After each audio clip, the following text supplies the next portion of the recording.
Hello, welcome to Aussie Rush. In continuation of making chibis, I'm going to show you how to pin the eyes. So for this, you can actually just customize to your own liking and to the chibi that you are making. So this is just a guideline for you guys. It doesn't have to be exactly the same. And the style that I'm going for is the Landroid or anime style. And here are the materials I used for this.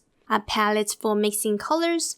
These two brushes, I highly recommend tiny thin round brushes. The white one is a nail art brush. It's the only one that I found to be quite useful for painting tiny details. And the blue one is just a regular paint brush from art stores. I also used white, black, blue, and pink acrylic paints. The color of the paints depends on the eye colors you want to make or paint. This dimensional magic is optional and the varnish is also optional to have. If you don't have this, it's okay. Here is a baked face for demonstration purpose. I used Super Scoby beige color clay for this one. It's a polymer clay that you have to bake in order for it to harden. Excuse my dirty hands with paint. I just finished figuring out how to do this, so I didn't bother washing my hands. Anywho, start by squeezing some white paint on the palette. You can add some water to make the paint less thick. You don't want the paint to be too thick because it will leave brush strokes on the baked clay. For large areas of white, you can use bigger brush. I prefer using this round brush, which you can get at any art stores. You will need to apply 2 to 3 coats to make the white paint opaque.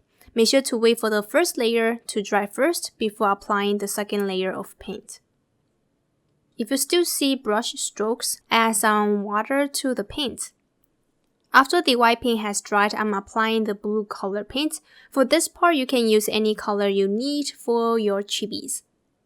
This nail art brush really gives thin, clean lines, so I highly recommend getting this kind of brush or similar.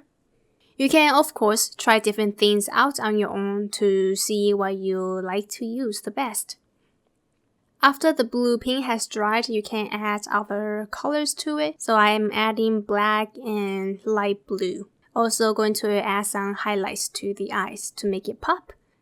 And here I'm outlining the eyes with the black paint. As you can see, the brush does a decent job. However, if you want really thin outline, you can use X-Acto knife to scratch some of the black paints away. You can pin the eyebrows on, or you can use clay like I did with Chibi link in the previous video. And here I'm adding the mouth line and add some more details to the eyes. With this, you can really have a full control over what kind of eyes you want. And there are many styles out there.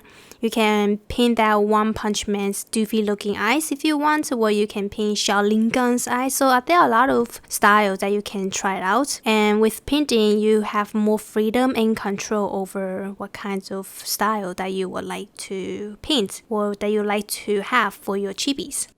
If you want blush, you can either pin it on the cheeks or use soft pastels. If you don't like painting the eyes on, you can always use clay if you can get really thin pieces. But because I can't do that, it's really frustrating for me to get like thin piece out of clay, so I just chose painting. It's more of a personal preference. You can also print the eyes out if you like. You can search on Google anime eyes, and then once you have found the eyes that you like, you can scale, print, cut, and paste onto the chibi that you want to make or that you are making. Alright, so if you mess up on the painting, you can easily clean it off with water and paper towel. After the paint has dried and you are happy with the eyes, you can seal the paint from coming off by using this varnish, or you can use regular gloss that you have. However, it does give off a bit of shine to the clay. You might like it or you might not like it. This is how it looks like with the varnish. If you don't like the shine, another way to protect the paint is using this dimensional magic. This not only protects the paint, but also gives the eyes a dimension. I use a toothpick to help spread the liquid out on the eyes and let it dry. This will need about 2 to 3 coats since it doesn't dry in a dome shape, but it gives a nice glass-like effect to the eyes, which is pretty awesome. I actually prefer using this dimensional magic over the varnish.